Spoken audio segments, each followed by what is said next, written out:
Hi there, Rebecca Koffler here with Censored But Not Silenced. I have an analytical piece running on the Fox News website today titled, What U.S. Military Must Do to Deter Wars or Stop Winning Them.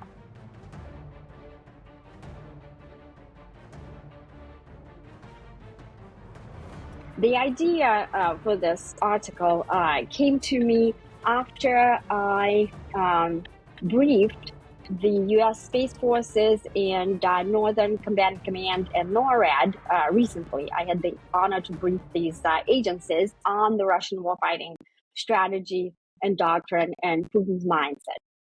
As some of you know, I'm a DIA, former DIA intelligence officer. And my target was and continues to be now, even in my current capacity as an independent strategic military analyst, is Russia and Putin. And that's what I did. And having briefed and interacted with these high-ranking officers at NORAD and NORTHCOM, I came up with the idea to pen this piece. So, as most of you have noticed, that the world has become quite unstable under the Biden-Harris presidency today. So the risk of the U.S. military having to fight a three-theater war has never been higher. That is my assessment as an intelligence officer. So what are we talking about when we say three wars? So we have a conflict in Europe, right? Between Russia and Ukraine, following the Putin's invasion of Ukraine, and so the U.S. is a proxy participant in this war by virtue of us funneling very, very significant military aid, both in terms of cash and military hardware, to Ukraine. So we have another war in the Middle East, right? As Israel is defending itself against the Iranian-led axis of resistance. What is axis of resistance? It's all of the proxies, the Houthis, the Hezbollah, and all of those dudes that are effectively doing Iran's bidding. Iran is funding those wars. They're training those people. They're providing military hardware, etc. And of course, we have the war, the possible war with China over Taiwan, right? And it can erupt as early as next year, according to a very high-ranking U.S. military officer who currently heads up the U.S. Air Mobility Command. The U.S. Air Mobility Command is part of the Transportation Command.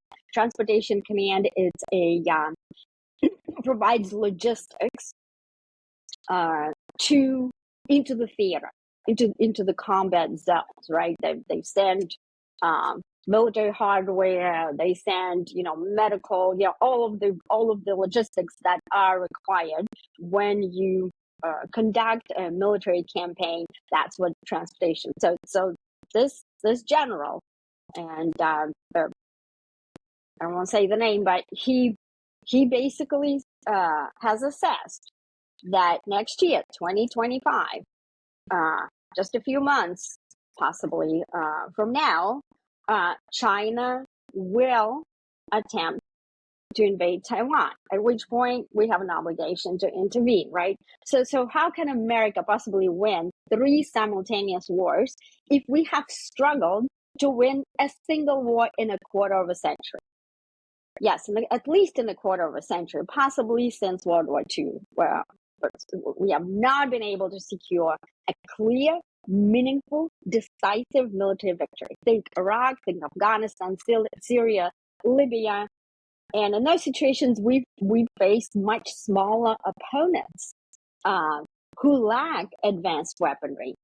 Some of them don't even have a regular army. We fought insurgents in Iraq and Afghanistan, and that is despite the fact that the United States has the best warfighting force in military history. But that is tactically. Our tactics are brilliant. Our strategy is either super bad or non-existent. Mostly it's non-existent. So here's my recommendation to the Pentagon and to the U.S. national security apparatus. And I'm going to be brief here, and you can Google the article and read all of the details. But first and foremost, understand your adversary. That is the first thing that U.S. military and the Pentagon must do. So what did Sun Tzu say? Sun Tzu is the ancient Chinese strategist. He basically, in his Art of War, The Art of War, if you haven't read this, I highly recommend. It is the earliest known treatise on war and military science, dating back to the 5th century before Christ. So Sun Tzu stressed the paramount of importance of knowing your opponent when engaging in warfare, prior to engaging in war. Okay, so here's what he said. He said, if you know your enemy and you know yourself, you need not fear the result of 100 battles. There's the longer quote you can read in the piece. To this day, both the Chinese and the Russians and many other military planners across the world, they adhere religiously to Sun Tzu. The entire warfare philosophy of the Russians and the Chinese centers on the element of deception and surprise and tricking your adversary. And to outplay your adversary, you really must understand them. And we don't. U.S. military and intelligence lacks such understanding. Why is that?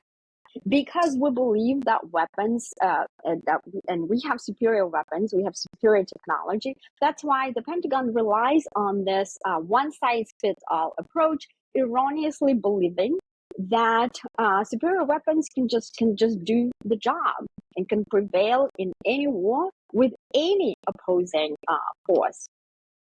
Nowhere was this misguided belief more vividly disproven than in the U.S. failure in Afghanistan. Okay? In December 2019, here's how we know what I'm about to say. In December 2019, there was an unclassified version came out of the document called Afghanistan Papers. It was 2,000 pages of interviews conducted by 400 direct participants in the war. They range from generals to diplomats, and those interviews, so those people who were direct participants, so you have these impressions and analysis coming out, and facts coming out of the horse's mouth here. So here's what those Afghanistan papers revealed. And again, you can look up in my article, or you can look up the actual Afghanistan paper. It exists in the unclassified version. So the Pentagon, the stunning fact is this: the Pentagon didn't have the faintest idea about Afghanistan prior to the invasion in 2001, rather. Didn't understand the culture, the mindset, the warfighting style of the adversary. And so here's what one of the general, he's a 3-star Army general, whom I had the privilege to brief, actually, when I was back in the intelligence community. His name is Douglas Lute. I briefed him a few times on the Russian warfighting strategy. Here's what he said, and I'm going to quote. He also served as the White House's Afghan czar during the Bush and during the Obama administration. Douglas Lute. So here's what he said to people who interviewed me. What are we trying to do here? We didn't have the foggiest notion of what we were undertaking. Okay. So it tells you all. So no wonder that after 20 years, $2.2 trillion and 7,000 American and allied lives were lost. Okay. And we had to withdraw. It's because we didn't understand the adversary. So, number 2, close the gaps and minimize vulnerabilities. Our adversaries know our gaps and they know our vulnerabilities. Why? It's because they understand that we are the top dog, the U.S. military is, in terms of conventional warfare. So no foreign power in their right mind is going to challenge us in the head-to-head kinetic fight, right? So instead, what they do is they try to develop what is called an asymmetric strategy. Who's the father of asymmetric strategy? It's Sir Liddell Hart.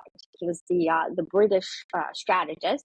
So he talked about he conceptualized the whole idea. Asymmetric strategy is basically when you have a weaker opponent trying to fight a much stronger opponent, and anyone at this point, with the exception of two countries, two militaries, Russia and China, who are considered by the Pentagon near peer competitor, right? Everyone else is a weaker opponent. So, but even in when it comes to Russia and China, they still to try to develop asymmetric strategies because they don't, and specifically Russia has their nuclear card. Russia holds advantage in terms of nuclear capability, and they're a near peer competitor in terms of the conventional warfare capability. But they don't want to pull the nuclear card, despite the fact that Putin constantly brandishes it. It reminds us, but they would rather not cross that threshold.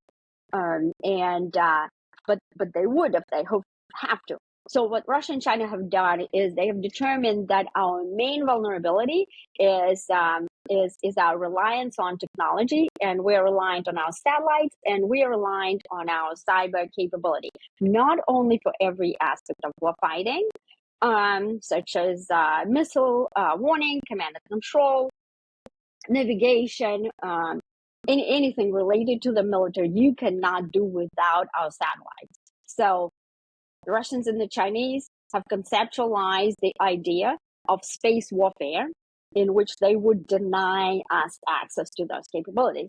But also, we're reliant on those things for every aspect of our civilian life, right? Water management, power grid monitoring, weather forecasting, broadband access, telecommunications for every kind of application, from banking to education to telemedicine. So imagine if you can't get on the internet, right? You're basically powerless. And so, and that's where the idea of cyber warfare concept comes from. And we knew, the U.S. government did, the intelligence community did, the Pentagon did, know since 2001 that our satellites are vulnerable. Donald Rumsfeld, he and his team conducted a very in-depth study of U.S. space systems on which we are reliant, and they have found that the U.S. satellites are extremely vulnerable, and they issued a report, the Rumsfeld Commission did, saying that a space Pearl Harbor is a threat that is quite feasible and plausible and even possible. And the report came out in 2001. Today, 23 years later, our satellites remain still vulnerable. Our networks are still vulnerable. Our critical infrastructure still is getting hacked. And not only that, our weapons are hackable. There's a report from the U.S. GAO, the Government Accountability Office, that has concluded that our entire weapons arsenal, including major advanced systems such as the Patriot missile system, are vulnerable to cyber. Okay, so we have not closed those gaps, and the adversary knows that. And even today, they are conducting cyber intrusions into our networks every day. Every federal agency practically has been hacked by the Russians, by the Chinese, including the White House, the Pentagon, the State Department, some of the commands.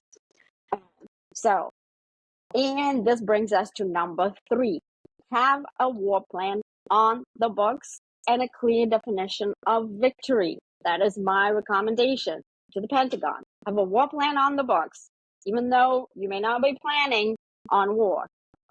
you have to have it on the books for every major adversary, because, things can come out of the blue, like they often do. Every single war started in a surprising manner, right? Out of miscalculation, misinterpretation. So, and today we actually know that these wars are brewing. I personally briefed scores and scores of Pentagon officials in the run-up to Putin's invasion of Ukraine. I predicted Putin's invasion of Ukraine in my book, Putin's Playbook: Russia's Secret Plan to Defeat America, that you can find on Amazon.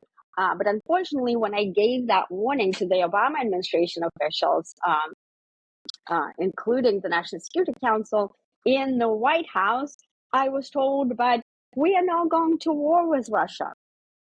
Well, to which I said, you may not want to go to war with Russia, and neither do they, but they think that they will have to. Why? It's because they have something called the strategic security buffer, of which Ukraine is part of. That regardless of the administration, right? The U.S. standard policy is to democratize Russia's former Soviet periphery, whether it's Ukraine, Moldova, Georgia, you name it.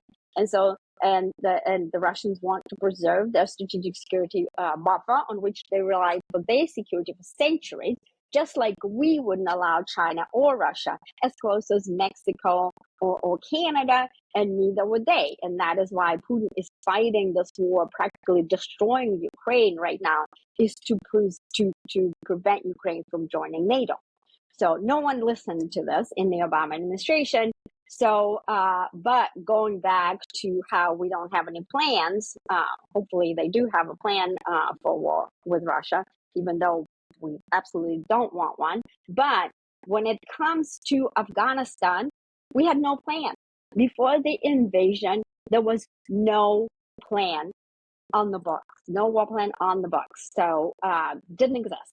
So what happened with the operation that became known as Operation Enduring Freedom, whose goal was to destroy Al-Qaeda and remove Taliban from power, various elements of contingency plans that the CIA had, the Central Intelligence Agency, they were reused, right? And some other options that were hastily thrown together by U.S. military, specifically the Joint Special Operations Command, the JSOC, right? And we went in.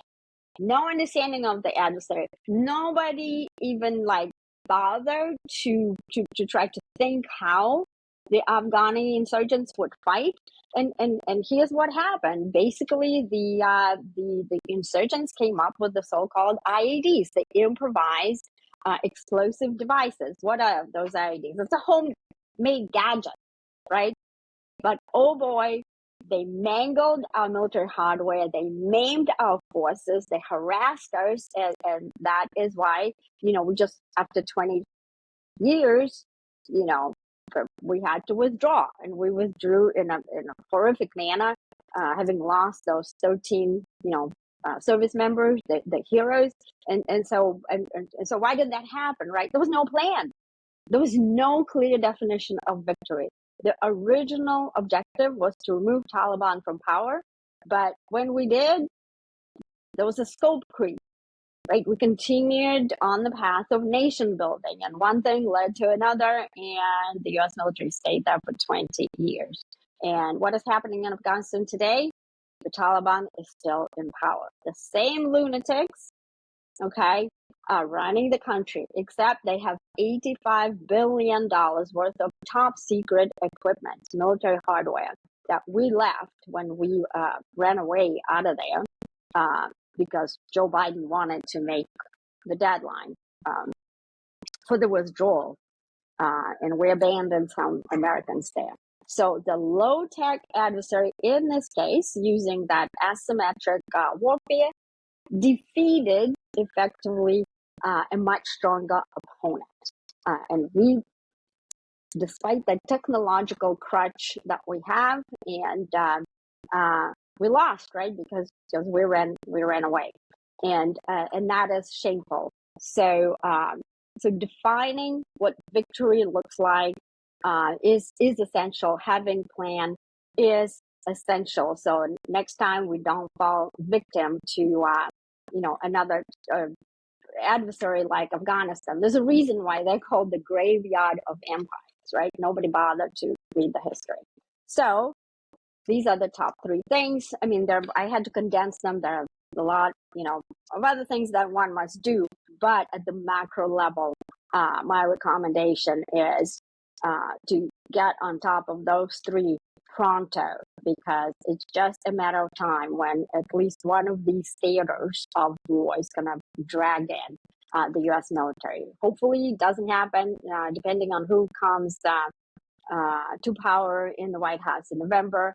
But regardless, you have to have a plan B. A worst case scenario is what you have to plan for, and then if it's the best case scenario, then we're golden. My name is Rebecca Koffler. This is Censored But Not Silent. Follow me on all social media at Rebecca0132. Thank you for listening, and I'll catch you later.